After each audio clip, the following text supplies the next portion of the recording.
lovely friends, good afternoon. Come and sit down with me and don't leave too soon. Thank you for stopping in, thanks for saying hi. Together we can make a difference if we try.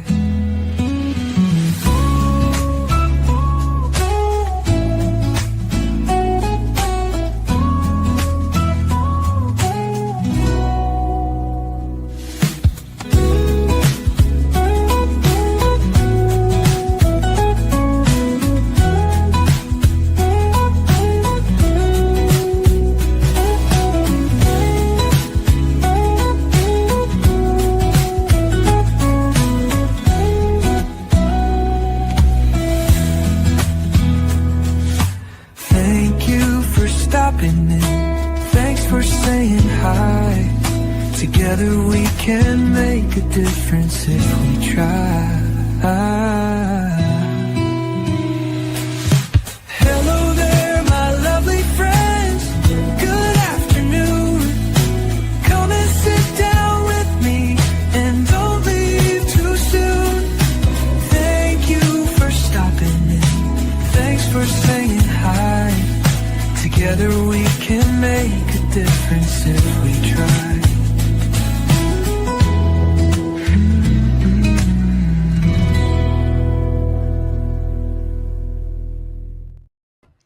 Good afternoon, everyone. Welcome into a show that I've been looking forward to for a long time. Welcome, Forrest, Pammy, Aaron. Thanks, everybody, for joining us. We have a special guest coming in to talk about a case that I'm very familiar with and most of the world is familiar with. Obviously, one that I've been covering closely since last December. Other people have been following it longer than that because we all know Lori Daybell was convicted in Idaho for unaliving her two children and her husband's ex-wife or former wife. Not ex, they didn't get divorced. She was just unalived. But we have a guest coming on today to help analyze Lori's words, an expert in word analysis. So please welcome Jack Fox of Never a Truer Word. Hey, Joe, welcome. Thank you for having me, even I'm not welcoming you at your show. I am the word I'm here for, though. Yeah. I always say sometimes people misspeak, and I have just proven my point. Right. And I did, too. And I called Tammy, Chad's ex-wife. They were still married when she was unalived. Yeah, but there is a lot to keep track of when you're talking about this story, isn't there? There is. And there's a trail of bodies left behind by Lori and Chad. Yeah. It's hard to keep track of sometimes. I'm closer today than I was 6 months ago on understanding the facts of the matter. Closer today than I was, but hopefully. So she's done 3 interviews now from jail in Arizona. I'm pretty sure that Idaho won't, when she gets extradited back to Idaho, I'm pretty sure she's not going to be allowed to give interviews. So these 3 that she's done here in Arizona are like really exclusive and give us a good insight into her through her words. Yeah. So that's why I'm super glad you agreed to do this with me. Oh, it's a delight. I wouldn't say it's a delight to look at Lori's words, but it's certainly very interesting to pick apart, especially her personality from the things she says. Yeah, and I'm glad someone who is more objective like you can look at it because, I know Megan and Kresha, and we have talked extensively about Lori and her personality, and being able to have somebody objectively analyze this is going to be refreshing. And I imagine it's probably going to be confirming. Well, let's see if we can have a discussion. I don't know the depth of Lori or her story like you do, so I'll bring the word expertise. I'll see where she's telling the truth or deceiving us and what her motivations are, and then you can either rip me apart or agree with me or ask me some more questions and see if I can confirm some of the things you think. Perfect. I love it. You ready to dive right in? Yeah, let's go. This is her. This is Lori Daybell's interview with Nate Eaton of East Idaho News. So first of all, thank you to East Idaho News for letting us play this. They never have given me a copyright strike or any type of demonetization. So I appreciate that, because as we all know, Nate has been there from the beginning, from, you know, heading out to Hawaii to track her and Chad down and say, where are your kids, Lori? So thank you to Nate and East Idaho News.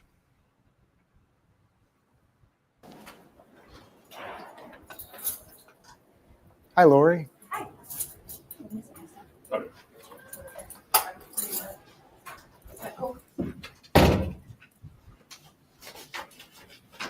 How are you? Good. You ready? Yeah. Are any of my people here? Oh, okay. Hi. Good to see you. Nate, such a pleasure. Have a seat. And Long time coming, huh? it has been. Happy birthday. Oh, thank you. Yes. So I want to start with Chad.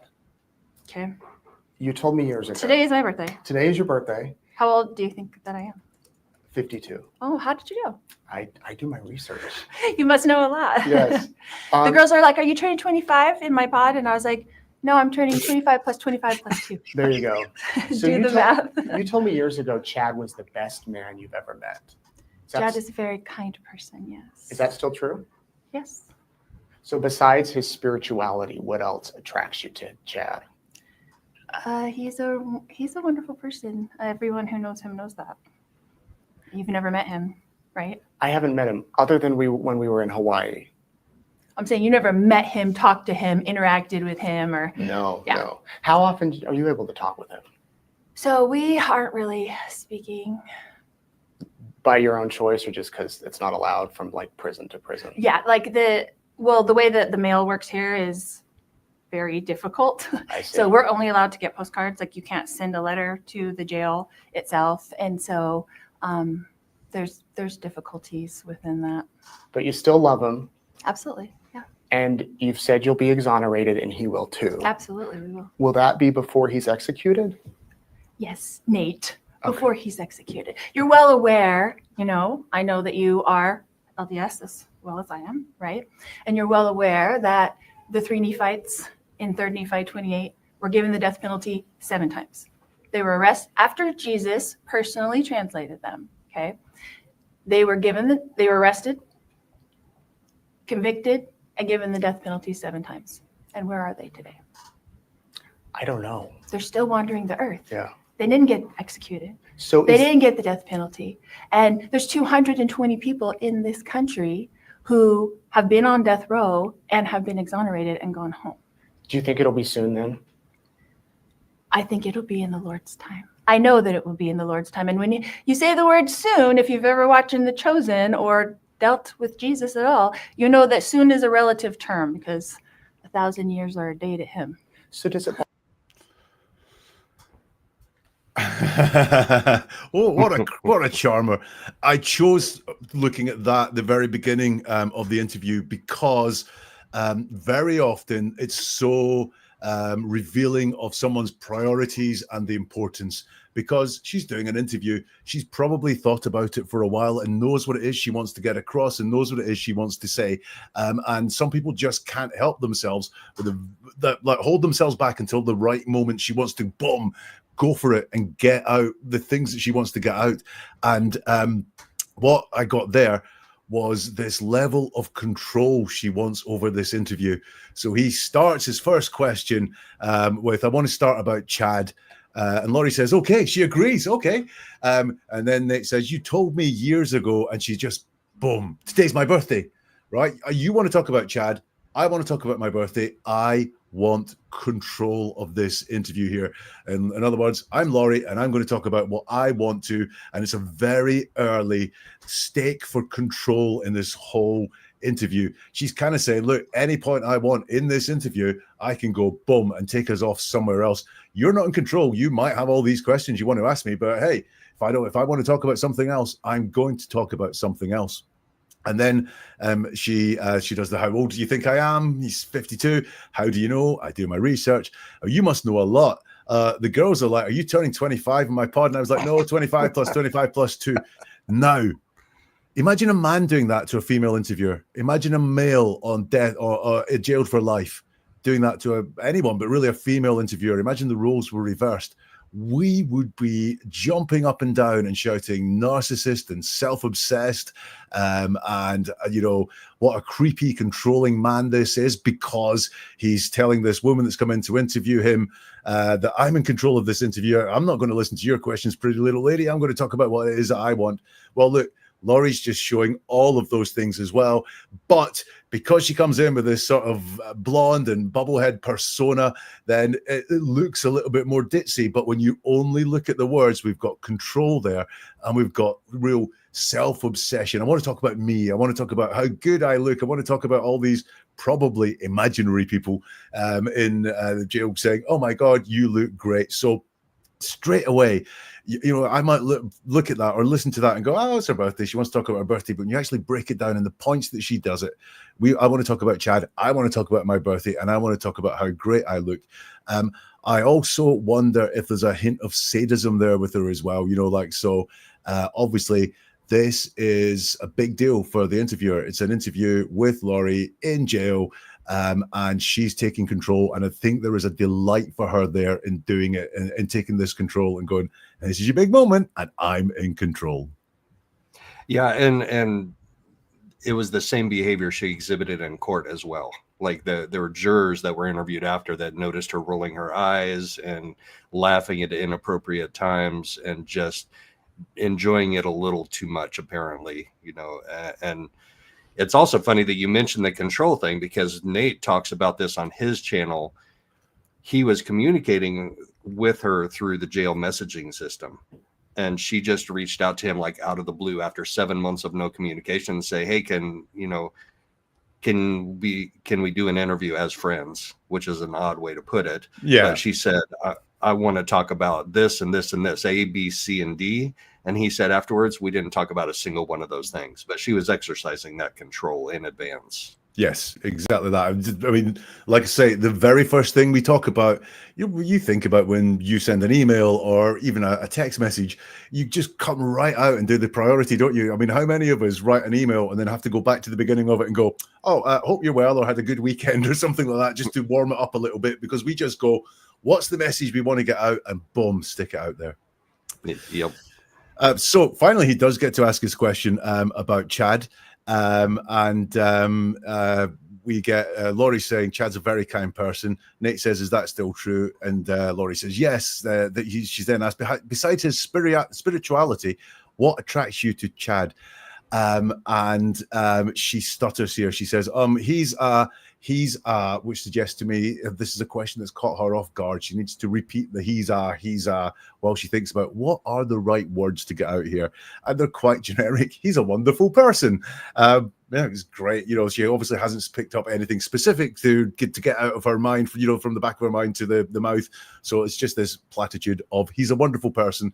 And then there is this, everyone who knows him knows that. So she can't say anything particularly specifically nice about Chad here. But what she does is go to social proof, which is, oh, wow, look, everyone likes him. Everyone that knows him likes him. Now, that can't be true. So if you ask me, what do I like about my mother? I'm going to tell you some specific things that she does that are admirable, or things that she's done for me when I was growing up or so on. I'm going to talk about those things. My mom is a wonderful person, but I know not everyone likes her, because it's impossible for everyone to like her. So that's why we've just got this bland platitude. Everyone who knows him knows that, which is her way of saying, oh, look, I don't really have anything to say, but just believe everyone. It's a thing that's used in advertising a lot,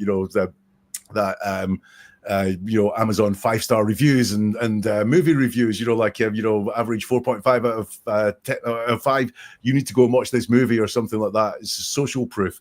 And she's using that concept there. And we'll see as we go through a lot of things, she is very manipulative in the way that she speaks. This is a classic manipulation technique. That's social proof.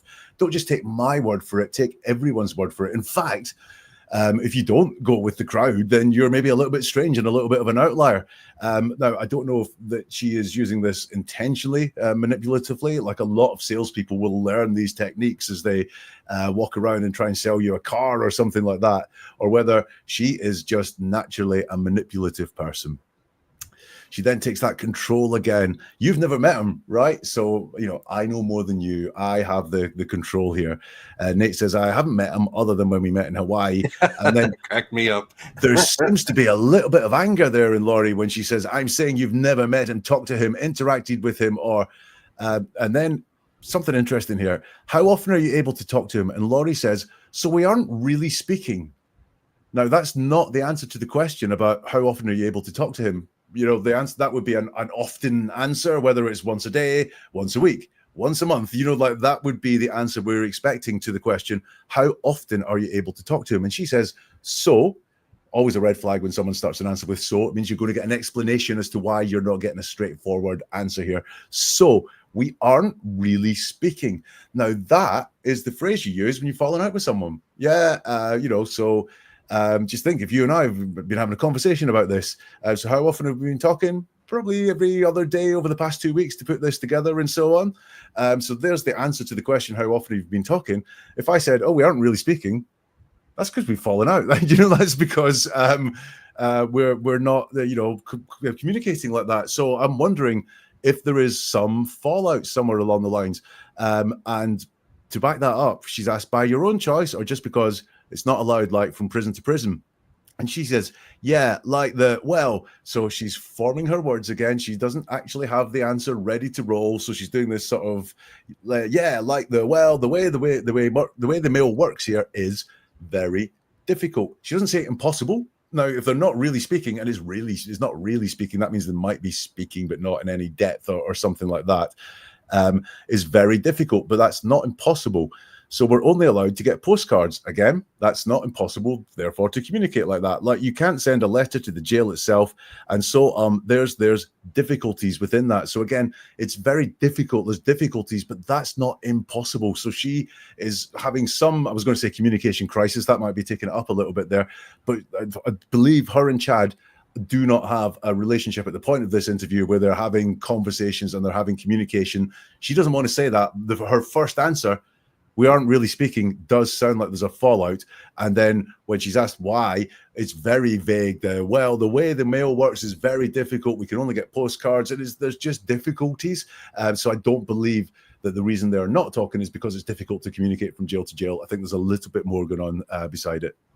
Very interesting. Very, very interesting, because that would be huge, because she supposedly wouldn't allow much of a defense in Idaho because her attorneys wanted to go after Chad and put most of the blame for that on him, and she would not allow that. So basically the only thing that they could do was get the death penalty taken off the table, which they ended up being able to do because of a mistake by the prosecutor. But so it would be interesting if he's not communicating with her as much as she would like. That would Yeah.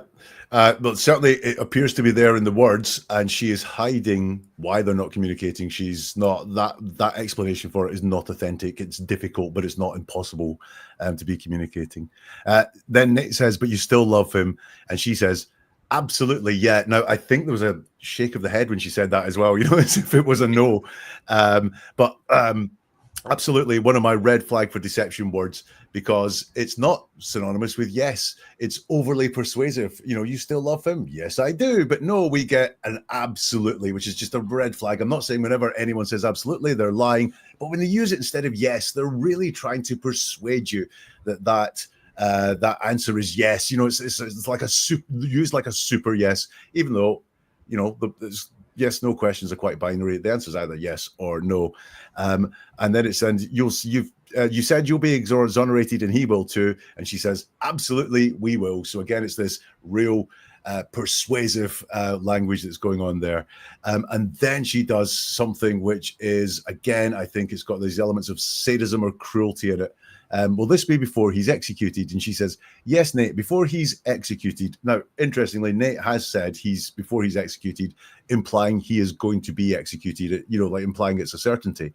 Now, Laurie doesn't say that he will be exonerated and therefore not executed. She also uses the phrase, he's executed, suggesting that she also thinks it's a high possibility that he's going to be executed, because she uses the phrase before he's executed, not exonerated and won't be executed, but in her head there is the concept that he will be executed. And then she goes into this whole Bible story, but not before she puts a shot across Nate's bows with I know you are LDS as well as I am, right? So this is saying, I know something about you. I'm potentially going to use this, or even maybe use this to join him, create a bond with you. Strange, thinking, but that could be what it is. Like we're both in this together. But what I noticed all the way through this interview, don't worry, I will not read out this whole story about the Nephites and so on. She only goes to biblical references and putting her trust in the Lord and so on when it serves her well, when it suits her purpose, when she's talking.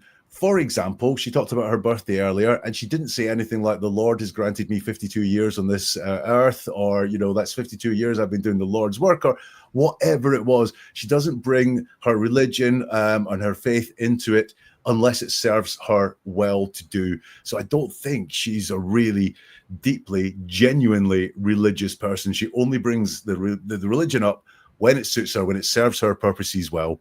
But what she does there is that she moves from the question of Chad's execution, so will he be exonerated before he's executed, tells this huge story, then tells the story about the 220 people in the country who have been on death row and have been exonerated, but doesn't once tie it up at the end and go back to Chad. So she doesn't say, just like the Nephites, Chad will be exonerated. Just like these 220 people who have been on death row and have since been exonerated, so will Chad. She doesn't tie it up at all. She goes so far on the off-ramp that she forgets to come back on the road and mention it. Why would that be? Because I think it's a diversion, because she doesn't have anything solid to say. If you really thought that there was evidence there, that there was truth there that would exonerate Chad, you'd be much more likely to talk about that than some biblical parable and then the stats about 220 people who have since been exonerated. But she doesn't. She just goes off and talks about all these weird things, and she never comes back to say, that makes me believe that Chad will be exonerated, because I don't think it's what she believes either. So she's used these religious stories to serve herself here. And I think all the way through this, and other things I've seen from her, she is a tactical use of religion to get herself kind of off the hook at some point. Right, and that's exactly what she did, especially in the second trial when they had the sidebar about the Nephites, and Judge Bereski was like, well, if you're comparing yourself to those biblical and Book of Mormon characters, then yeah, I'll allow it. And she actually filed a protest. She filed a motion to dismiss because of that statement that the judge made. Well, if you're going to compare yourself to those, and in the end, he actually retracted. He's like, I probably shouldn't have said that. I know it's wrong. It's not enough to get you a new trial, but I probably shouldn't have said it. The other thing that I noticed there, so in your story there, but also in this, how old do you think I am, in terms of like the, you're religious like me type things. It feels like a game to her. The whole thing feels like a game. And again, just from a disposition, I know she is serving time for some really serious crimes, for some, whoever did them, for some tragic events in her life to people she's close to. And yet, in the way she talks and some of the things I've heard about the court case, it all feels like a game. It's fun to her to do all of this, which is again why I think there is that element of sadism and cruelty, kind of like the character of the Joker from Batman. A very serious criminal in most of the movies, but does it all with fun and it's a game. The cruelty is a game to the Joker. She has very much, her personality comes through like that, because the seriousness of the things that happened. And look, let's take her at face value and pretend that none of this was anything to do with her. You still should not be treating it like it was a game. Serious things have happened. Right. She doesn't comport herself with the seriousness of the situation at all. Not at all. No. And in court, in person, on TV. So the Idaho trial wasn't televised. The two in Arizona were, and you could see that. The jury could see that. The judge could see that.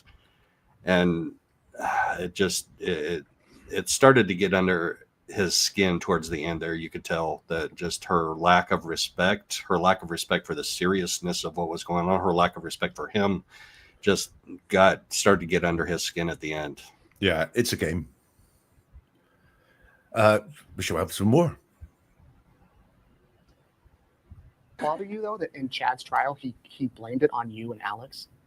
So now that I know the judicial system, and now that I have been my own attorney and how things work, and I've said this before in an interview, it's so different what goes on behind the scenes in a high-profile case.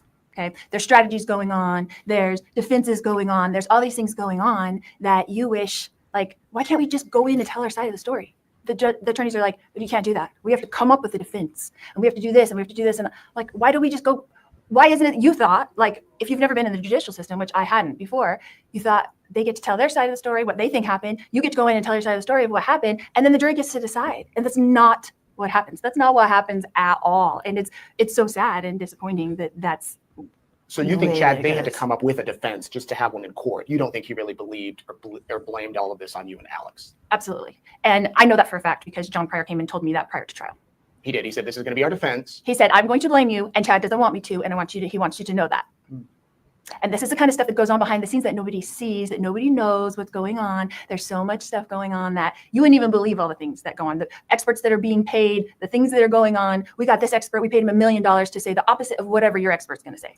Like, what do you mean they paid him? The state paid an expert $1 million retainer to say whatever the opposite of what our state, what our Arizona witness, or Idaho? in Idaho was what our witness is going to say. And the attorneys told me this, and I'm like, are you kidding? Like, you didn't have any witnesses. We did. Yeah, in the buildup we did. But then we absolutely did. Call him. Well, there's reasons for that. That there's strategies involved. There's things going on, and you have no control when you have attorneys. And they're doing it how they want to. And that's why you wanted to be your own attorney. There's several reasons. The number one reason was because they wanted me to sit here for 5 years while they got to know the case, and I wanted a speedy trial. Can we go back to Hawaii? When I first met you and Chad, and we didn't meet. You just put a microphone in my face. Okay, we've met. We have met. You're right. Why didn't you just tell me where the kids were? Because I was not ready to talk about it at all at that point. I was just not ready. It was very traumatic, and I was not ready for any of that. Are you ready to talk now? I have talked about it already. Yeah, I feel like a lot of things have happened in these last 5.5 years to give me strength through that tragedy that happened with my children, and I've been a lot more open in being able to talk about it now, and through therapy also, like some post-traumatic stress therapy, because it's traumatic. And I'm living in here with some beautiful, intelligent, smart women. And had I never come to Arizona, and I know God put me here for a purpose, because I didn't think Arizona was going to come and get me. In fact, I think you and I had a talk about that, because there was an article that came out in Idaho saying that Arizona was not going to come and extradite me until all my appeals were finished. Do you remember that? Mm-hmm. And I think, and then my appeals, like the next day that you were gone. Yeah, the next day they came and got me. And my appeals attorney was supposed to come. He had an appointment that day when they came to get me to drive down from Boise to Pocatello for us to have a meeting. And they didn't even tell him I was gone. Like, I was just gone that day. They came the next day. So I didn't think they were coming. You mentioned. Right. That last section at the end. Sorry, I got her PTSD. Her PTSD. Okay, go ahead. Sorry. She's inflicting it on us. That last question at the end, he asks a question about the kids, about her kids. And we get to the very, very end of all these things about doing God's work, and the judge in Idaho and the appeals process, and how quickly she got moved to Arizona. And the kids are way, way back there somewhere, forgotten, because she has moved on to another subject. She's taken a big off-ramp from that road and gone on to talk about something else. Now, why would you do that if you're hiding something, if it's a sensitive subject for you to talk about? I would suggest. Nate says, why didn't you just tell me where the kids were? She says, because I was not ready to talk about it at that point. I was just not ready. Just another one of my red flag words. Just as an attempt to just settle on like a little focus on something small and tiny, ignoring a bigger thing that's going on there. So I was just not ready. That's all that was to it. No, I'm sure, as we can see here, she didn't want to talk about the kids now when she's doing the interview. So back then, again, she didn't want to talk about the kids. Then she says, it was very traumatic. I was not ready for any of that. And Nate says, are you ready to talk now? And she says, I have talked about it already. Yeah. I feel a lot of things have happened in the last 5.5 years to give me strength, though. That tragedy that happened with my children. Now, that is distant beyond belief. Your 2 children are dead. Your 2 children have been killed, or at least one of them's been killed in the narrative that you're telling, Laurie. That tragedy, that happened. Like you can notice there, no one's involved in that happened. There is no pronouns there. There is no person there. It's as if the tragedy happened over there again and no one made it happen at all. There's just nothing there. And that tragedy that happened with my children, not to my children, not the events that happened to my children. Again, it's just taking all the heat out of the whole situation and just making it just sound as unsevere as possible, sort of as low grade. It's kind of like they were waiting for a bus at a bus stop and the bus drove by. Oh, that thing that happened to my children. Like it's turned down that much. And then she goes, I've been a lot more open in being able to talk about it now.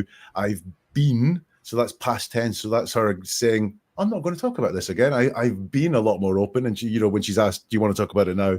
She says, I've talked about it already, i.e., no, I don't want to talk about it now. So she's saying, her words are saying she does not want to talk about the children. And then she just goes into that long talk about, God's sending her to Arizona for a purpose. And then talking, and, you and I spoke in Idaho.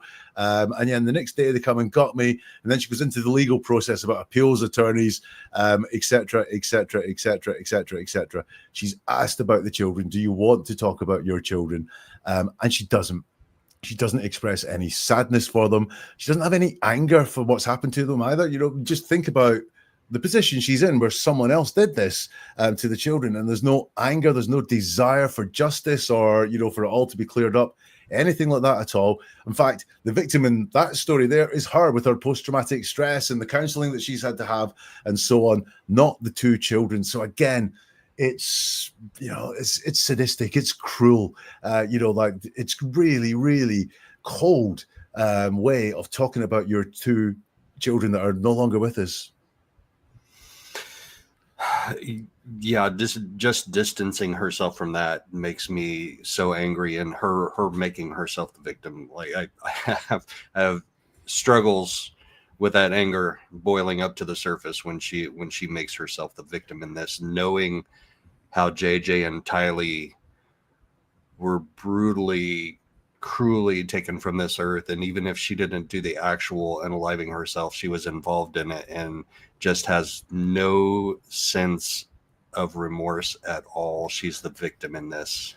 No, and not even sadness. It's not like, forget remorse. I think would be the next level. There's not even any sense of sadness in her words. There's no sympathy for them. There's no empathy for them. I'm sure we all know parents that have lost a child, quite young, or even, older, thinking about it. And the way they talk about that child with empathy and potentially longing that things could be different, even pride in what they'd achieved before they died, or whatever the way those people talk about it. Obviously, there is also sadness and grief that people will use when they talk about a child they've had that is no longer with us.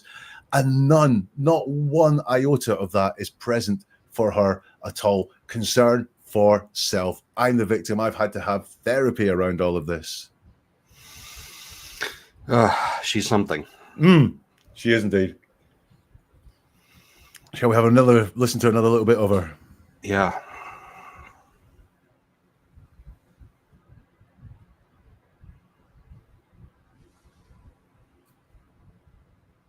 A tragedy. And you said that this has all been a family tragedy. Yes, And it has been a huge tragedy. All of absolutely. this. Absolutely. 4 juries have said you and Chad and Alex caused the tragedy. Yeah. That's the judicial system. But how do you argue with that if all of this evidence came out that showed, that you, Chad? The only evidence that ever came out is the evidence state wanted to put forth. Well, They manipulate the evidence to make it look however they want. But you And could guess who present helps evidence. them? The media helps them, because from day one, when someone called you, okay, day one, whether it was Detective Hope or Detective Hermosillo, I'm not sure, called you and said, hey, Nate Eaton, this is going to be the biggest story of your life. And they got that information from Heather Daybell. And Heather Daybell and Detective Hoper are connected, right? Because their kids got married. And they called and she said, oh, I have a story for you. These people killed their spouses so they could get married, which was totally a rumor, I don't think totally that's true, untrue. And then you ran with it and you got famous from it. And everybody knows what happened from there, right? So that's the way it goes. So the media put out their narrative. They kept on with it. The state went along with it. The state leaked stuff to the media to say what they wanted. What's false about Oh the my narrative? gosh, everything. Your children were found dead in Chad's backyard. That's not wrong. That's Tylee was chopped up and burned. That's No. not wrong. no, that's all mixed up. That wasn't. I saw photos of JJ wrapped in plastic and duct tape. That wasn't wrong. Okay, I understand what you're saying of those facts. Those facts in and of themselves are wrapped around a whole lot of untruth. About how they ended up there. Correct. So if Tylee killed JJ and then felt bad and committed suicide, Mhm. how did she die first? She didn't. She didn't? That's part of their whole fake narrative. That's Who part. burned her and chopped her up? That's part of everything that they were doing. So I don't really want to get into all of those details with you because you obviously are very set in your mind. I'm not here to change people's minds. I want you to change my mind. I'd love to hear any evidence or facts you have that might make me think, you know what, they have it wrong, but I haven't heard anything otherwise.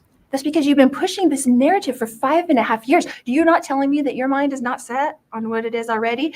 Minds can change. They could change Right. if they're open to change. Right. Okay. I did notice something just in the very first part of that, where she said the only evidence that went forward is the evidence the state wanted. She doesn't say it was false ever. She calls it evidence. She doesn't even call it out as false. She does call what was there evidence. And it just doesn't hang together well for her here. What's false about the narrative? Oh my gosh, everything. Now that is going to an absolute. Everything's wrong about the narrative. Again, just like what's nice about Chad, she has no specifics at all to tell us. It's just everything is false. Well, that is not an answer. That is not an answer. It's just going to an absolute. You don't have any specifics there. And then she says about where the children were found. That's all mixed up. Now, that's not a lie. You'll notice that she didn't say, no, that's false. She said that's mixed up. And I'll bet you in the whole big story that's being told, some parts are not exactly correct. Sorry, but I mean, like the evidence that's presented in court, someone's taking a guess at something or something like that. So that gives her some comfort to say it's mixed up, but it doesn't mean it's incorrect. It just means it's not 100% right in her mind there. And then Nate gets really tough to her to say, I saw photos of JJ wrapped up in plastic, the duct tape, that wasn't wrong. And again, we spoke about her lack of emotions around all of it. Imagine hearing that about your child. And what you say is, I understand what you're saying of those facts.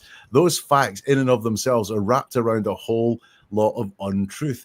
So she actually is being specific about the facts because the things that she's accepting what Nate is talking about as facts. But then she just comes into this whole lot of untruth. Again, there's nothing specific there. She has nothing of any solidity to say about what is false around here.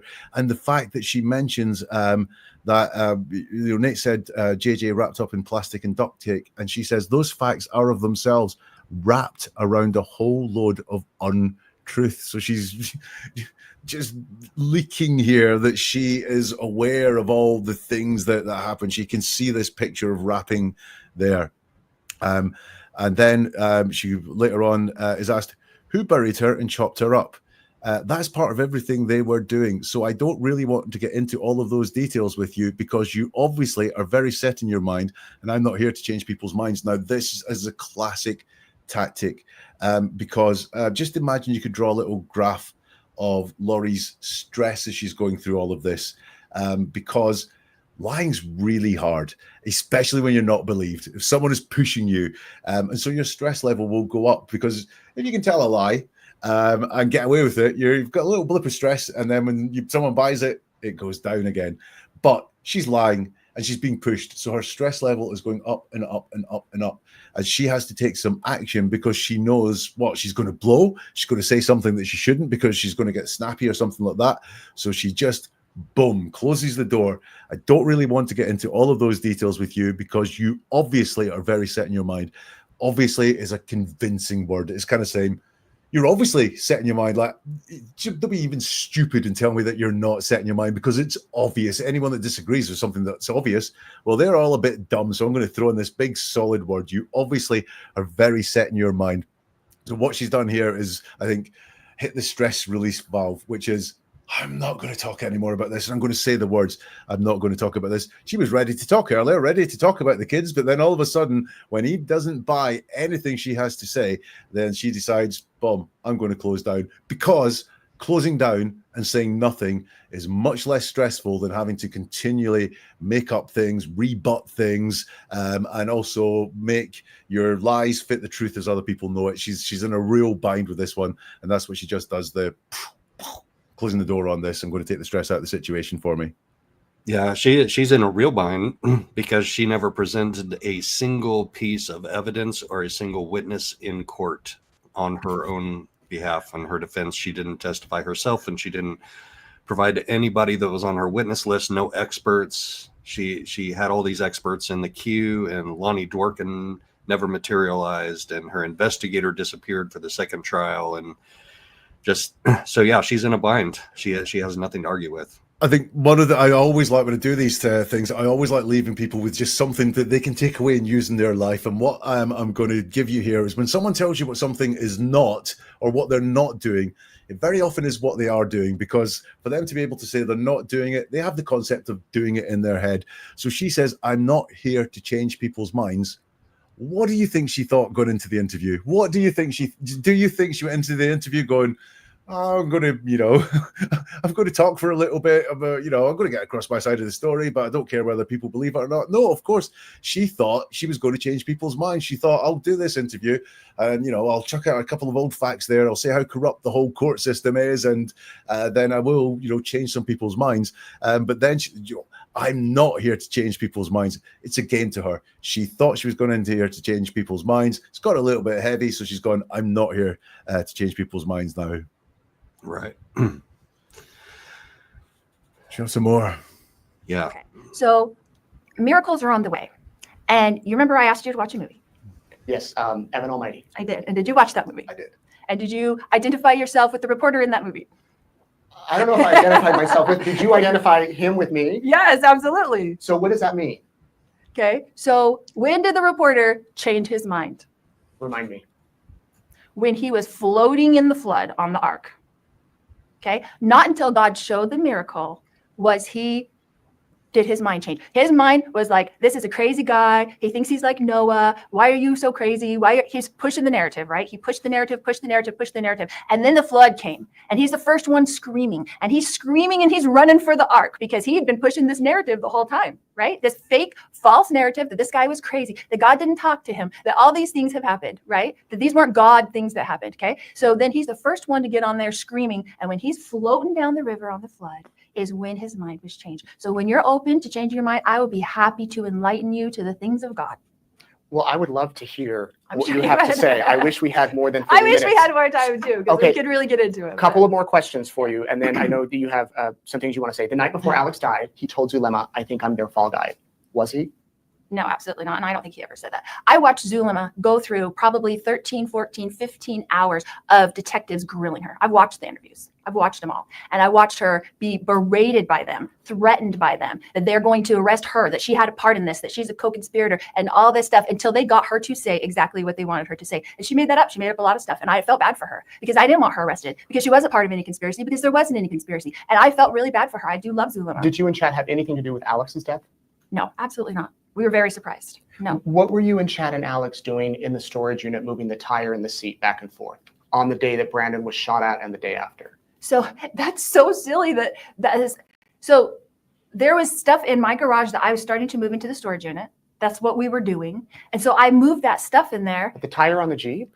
I moved stuff that had been in there. It was just sitting in there. It had been sitting in there. So I didn't have enough room to park. So I couldn't carry it. It was heavy. So I had Chad help me put it in. And the next day, Alex was like, where's all that stuff in the garage? And I was like, I went and put it in the storage unit. He was like, oh, I need that. So we went and got it. And that was it. Can you see how, let's. So once we get through movie reviews with Laurie, then we get into the real meaty question. Did you and Chad have anything to do with Alex's death? We get a no, which is a decent answer to a yes/no question, but then we get absolutely not. It's that red flag word again. It's not just enough for her to say no. She has to persuade us that it is no with this. Absolutely not. No is binary. No is enough, but she feels this need to persuade us. And then we were very surprised. Why are you telling us that? Why are you telling us that you were surprised by the death? That feels like someone laying it on way too thick. And then we have the question about the storage unit, and this one, and I think you might know more about this than me. I found so much deception in this. So she starts laughing and says, so that's silly. So there was stuff in my garage. Not specific again. You'll notice that when she is called to account for things, she's just really not very specific about it at all. So it's this stuff in my garage, and I was starting to move into the storage unit. That's what we were doing. And so I moved that stuff in there. Now we've got more stuff there. So just stuff. She doesn't have any real knowledge of what this in her head, what it was that was being moved here. But that and so is something called and so storytelling. So instead of just relating events, which is what people normally do when they're telling a story, and there was all this stuff in my garage, therefore I packed it all into the car, took it to the skip, whatever it was.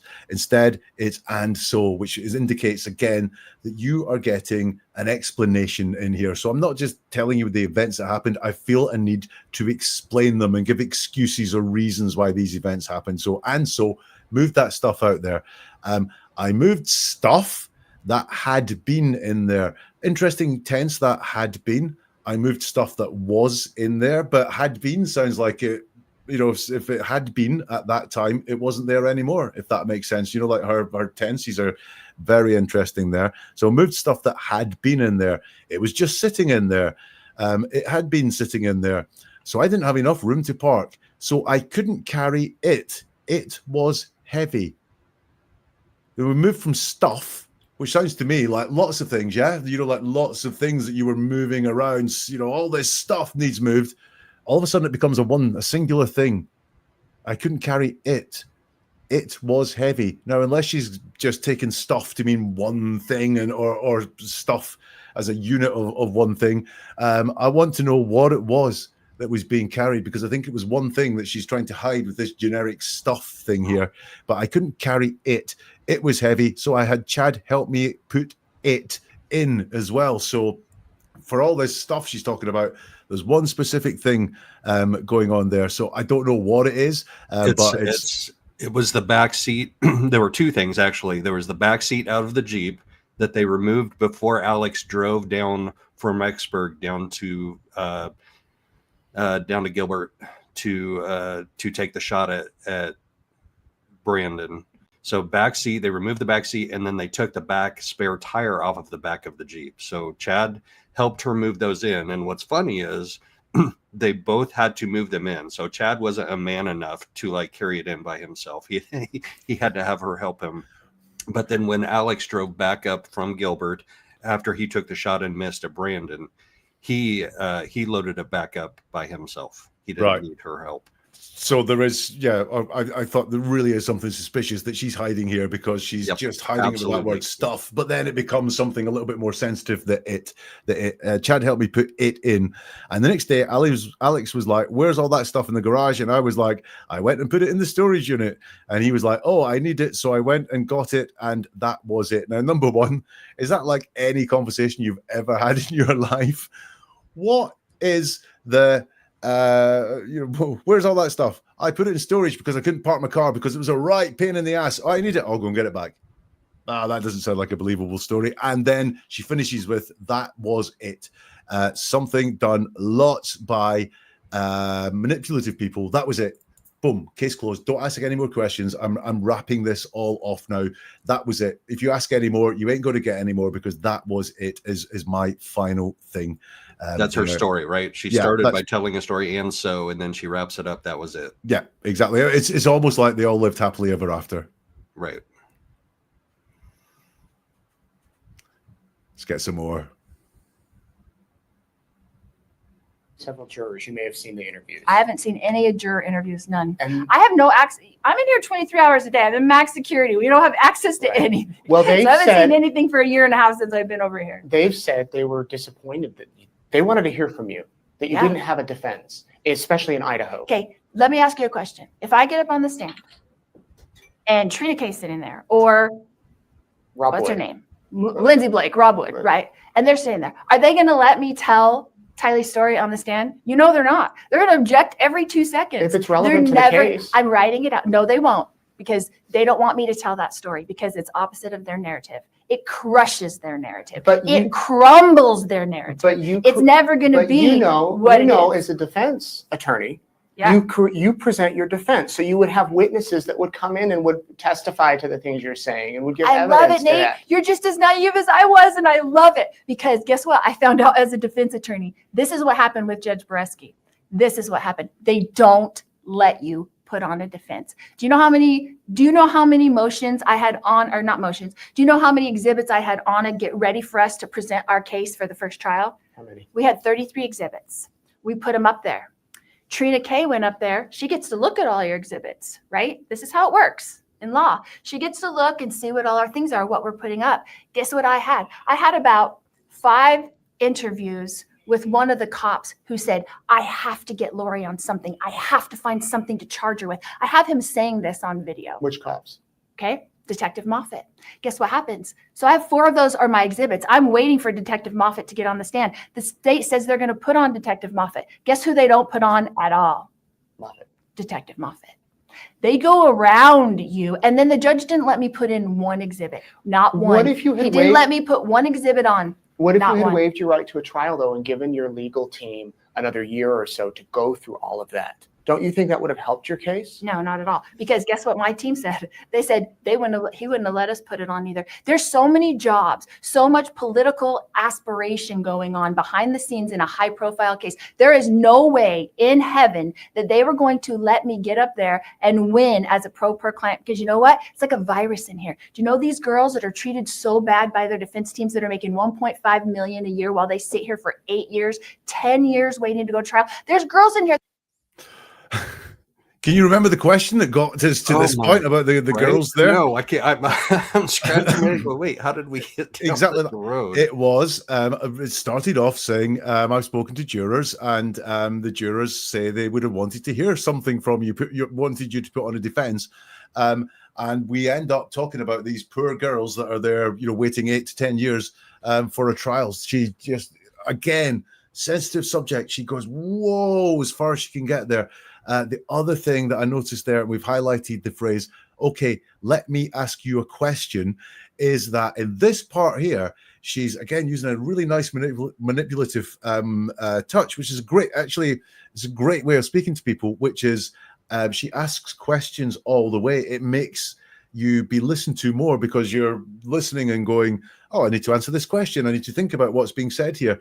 So it really does get the attention. I noticed as well when she was talking about it crushes their narrative, it crumbles their narrative. It was almost like a preacher, like standing up and, doing point after point after point after point, like crashing waves. She really does have some manipulative skills in there.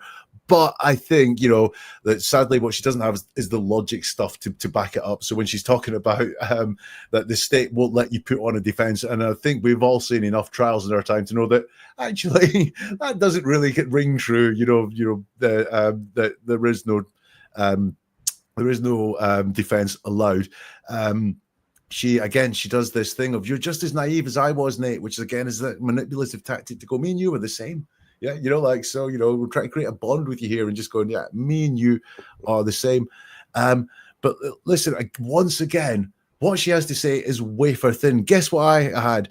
I had 5 interviews with one of the cops. I have to get Laurie on something. I have to find something to charge her with. I have him saying this on video. And the impression she wants to give is I've got this scandalous stuff all sitting around. But when you actually look at what it is she quotes, well, maybe the cop thought you did something, so wanted to charge you with it. That would be really, it's not. I've got cops on tape saying that I want to frame Laurie. I hate Laurie, and she's going to go down whether she did this or not. I'm going to pin this all on Laurie. None of that. She just has nothing of substance. Yeah, she's not Karen Reed. She's no Karen Reed. No, there is no Karen Reed. And then when she talks later on, and she says there's so many jobs. So many political aspirations going on behind the scenes in a high-profile case. So again, she's not talking specifically about her case. She does very little to talk about her case. It's like the state won't let you put something on. She doesn't bring herself fully into this whatsoever. And then that's when we end up with her talking about the girls in there. She's just gone from being, again, it's an accusation, and especially I think if you've got high narcissism like Laurie, to think that the jury, the mere jury are saying you played this wrong and you should have put on a defense, and your tactics of not putting on a defense really haven't worked for you. That will really deflate that ego. That will cause stress, and she's gone running from that again, which is why we end up with all of these people here. What's interesting, because this is now the end of it, is that this would be, for most people, the perfect time for her to talk about some of the defense that she could have staged. And all she has are these cops saying that they want to charge her with something, which technically I think most people who are facing a trial will come up against the cop that wanted to charge you at some point. That's pretty much how trials work. But instead, she could have talked about anything. This was a chance for her to talk about her kids. Alex, any evidence that she has that she wasn't allowed to present. She's trying to say she had 33 bits of evidence that weren't allowed to be shown. Tell us what those were. Tell us what you were not allowed to be shown, because there's a real scandal if that was true. 33 bits of evidence that would have gotten you off with all these charges. You were not allowed to present them. It's a great story, Laurie. You should be telling that one and not this really wafer thin thing. But she just runs away, run away from any sensitive question that she's asked in that interview at all. Yeah, and what's funny about her mentioning Detective Moffat, who was the case agent for her case in Chandler, that was Charles Ballow's shooting when her brother shot to death her husband. She actually successfully served a subpoena on him to be a defense witness in the second trial.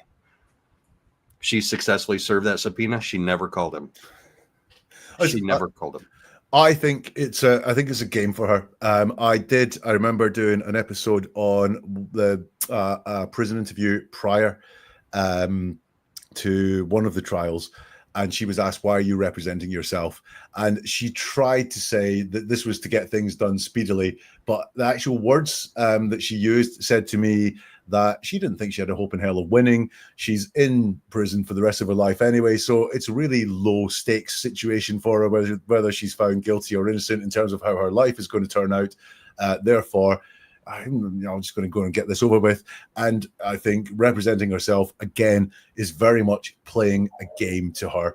And look, that's fine. We all like people who are fun and people who are playing games, but this is real serious stuff about what happened, the fate of people's lives and finding justice for these people. Or, Laurie, it's for you to say that I didn't do this and you need to go out and find someone else because I did not do any of this. But none of it. It's all a game to her. I think there is a sadism and a cruelty to the woman behind the smiles and the laughing. And did you watch Evan Almighty? Yeah, and what's funny is you didn't detect this deception. Nate confessed after he aired this interview, or maybe before, that he never actually watched Evan Almighty. She asked him to, and he never watched it. So he lied in this interview. Okay. And so I wasn't analyzing Nate, and I very rarely analyze people asking the questions, but you will notice he was asked a question and he didn't answer. I think she said, when did he change his mind or something like that? And he said something like, enlighten me, or when do you think it was, or something like that. So he did dodge a question. So yes, there was an indication of deception in that there. I am now going to go back and look at the transcript and find out more markers that Nate lied in that interview. Oh, I sat next to Nate for most of the second trial. He's a good guy. I mean, and I know there are, he works for East Idaho News, and East Idaho News is owned by an LDS millionaire. So there are some people that think that some of his reporting is like leaning pro LDS. I'm not going to go there. He's a good guy. Like, he was approachable, like people just walking up to him saying, hey, I appreciate the work you did. And obviously a really good reporter would be able to track down Chad and Lori in Hawaii to ask them where their kids are. Yeah, it seemed, I've never come across Nate's work before, but it seemed from that interview he was prepared. He knew his stuff, and he was willing, and really willing, to ask the hard questions over. He was, yeah. There was, so the two interviews that were done before were done by another news network. I don't remember off the top of my head. I remember them because they copyright striked me. They, yep, they did. A lot of people, not just you. Like, yeah. Kresha is Charles Vallow's niece. She and I do a lot of work together. She got her stream taken down midstream. Like, boom, you're done. We're shutting you down, when she was trying to show that interview. But Nate and East Idaho News let us play their stuff all the time, and I appreciate it. That's news reporting. That's like when we can get the word out and share it and share the news. I appreciate that. Yeah, no, I think that's so true, and I think that if I was in Nate's position, I can't speak for Nate, but anyone who can take what you've done and build on it and show some different sides to it or anything like that, I think is only good for the work that people like Nate do. Yep, absolutely.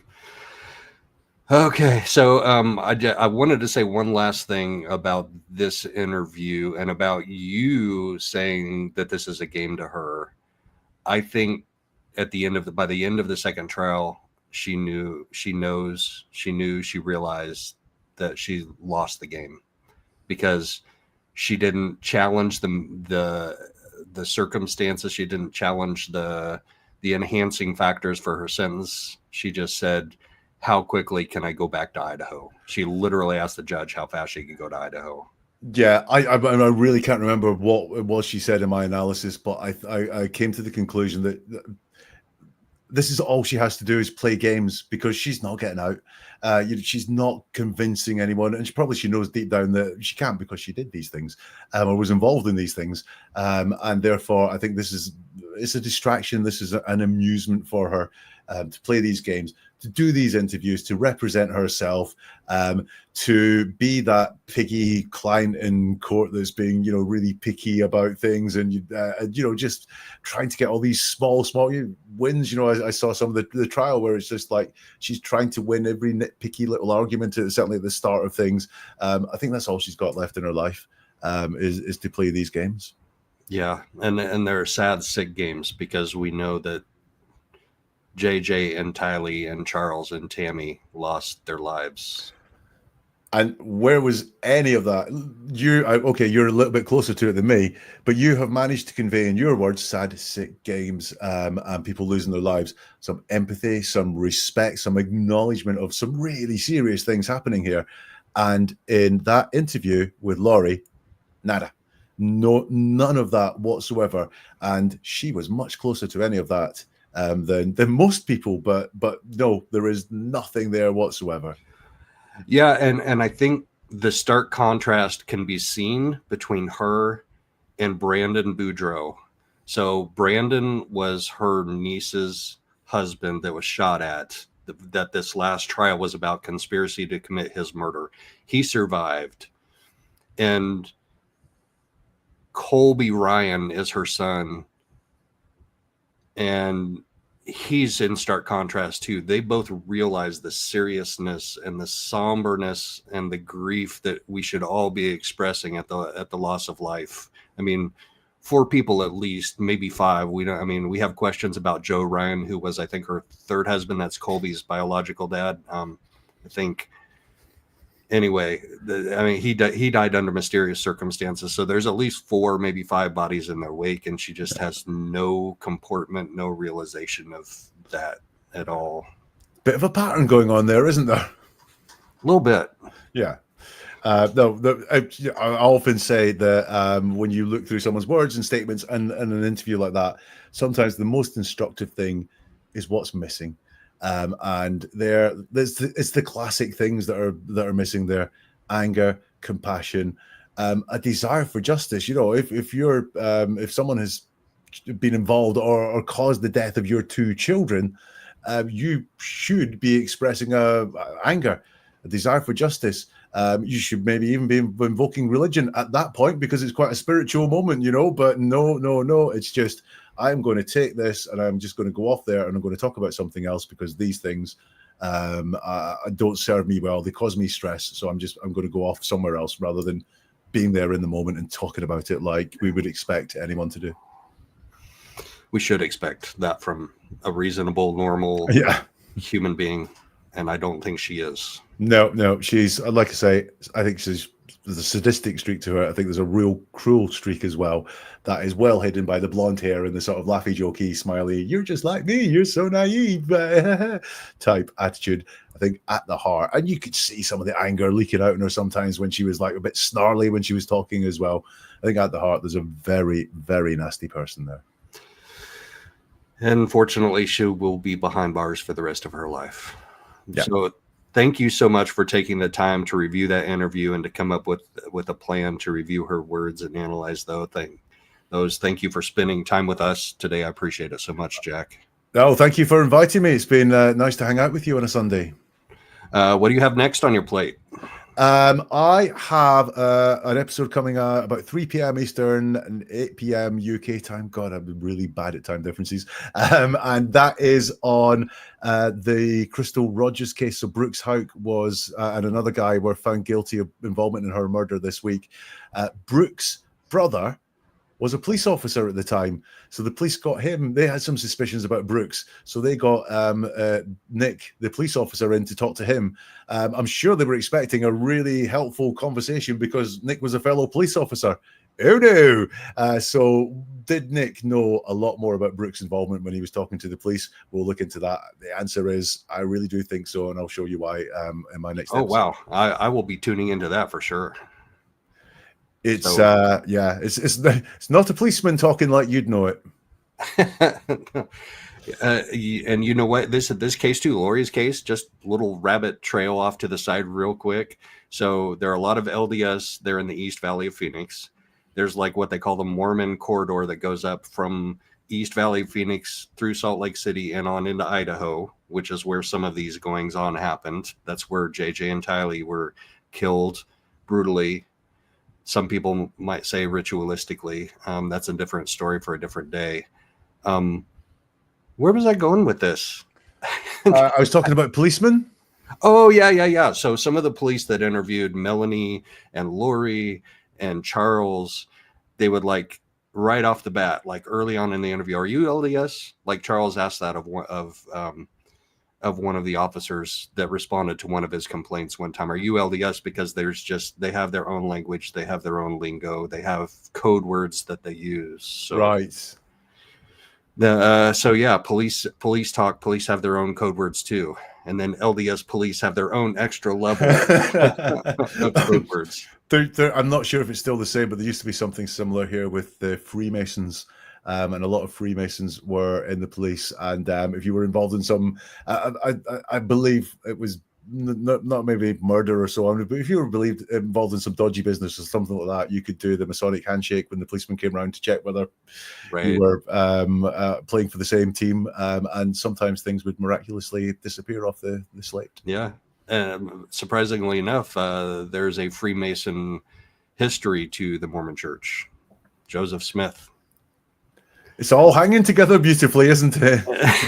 Oh, and it's so much to uncover. But thank you so much for taking the time to dig into this interview and to hang out with us on a Sunday afternoon. I appreciate it, Jack. No, thank you for having me. It's been really interesting to dig into Lori. Thank you, chat. Thank you, mods. Thank you, Forrest. Thank you, Dizzy. Thanks, everybody, for all your help. And for being kind. Everybody take care, and we'll catch you on the other side.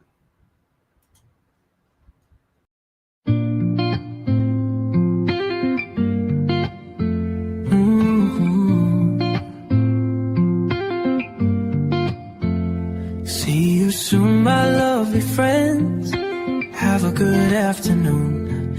Don't forget to stop back by and see me real soon. Thank you for stopping in. Thanks for saying hi. Together we can make a difference if we try.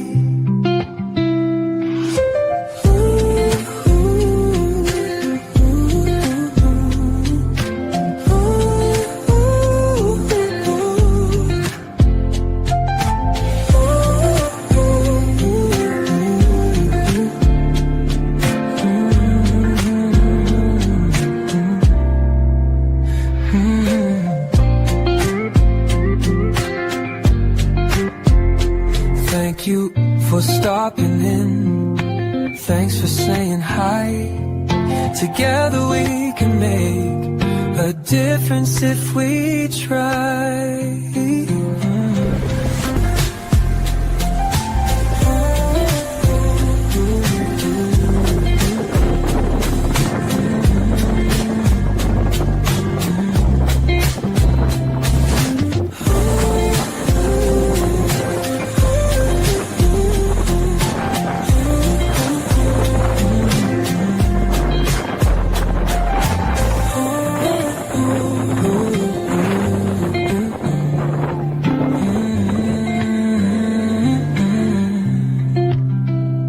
Thank you for stopping in. Thanks for saying hi. Together we can make a difference.